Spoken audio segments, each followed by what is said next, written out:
কোন পরিবেশে আপনার বিড়াল সবচেয়ে বেশি সুস্থ থাকবে?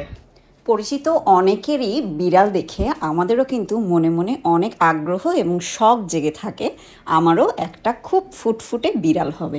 এবারে বিড়াল লালন পালনের ক্ষেত্রে আপনার বাসার পরিবেশটা কেমন হওয়া উচিত সেটা আগে জেনে নিতে হবে। বিড়াল পালনের ক্ষেত্রে প্রথম শর্ত হলো আপনার বাসার যেসব জায়গা দিয়ে আপনার বিড়াল পড়ে যেতে পারে কিংবা বাইরে চলে যেতে পারে সেই জায়গাগুলোতে আপনাকে নেট প্রুফ করতে হবে। এর মাধ্যমে আপনার বিড়াল যেমন আহত হবে না, সেইভাবে আপনার বিড়াল হারিয়েও যাবে না। এবারে আসি বাসার পরিবেশটা কেমন হতে হবে।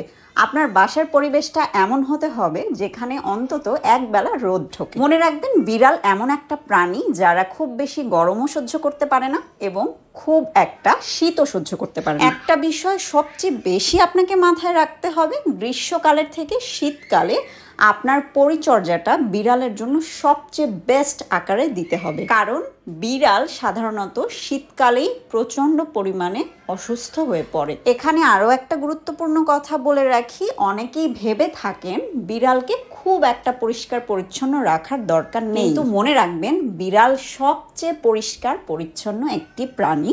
তাকে আপনি যতটা সম্ভব পরিষ্কার রাখার জন্য সবসময় ট্রাই করুন। আজকে যেই কয়টা টিপস দিলাম এই ব্যাপারগুলো আপনি মাথায় রেখে যদি কাজ করতে পারেন, অবশ্যই বিড়াল পালনের ক্ষেত্রে আপনি সাফল্য অর্জন করবেন। ভালো থাকবেন। আপনার বিড়ালের জন্য অনেক অনেক শুভকামনা।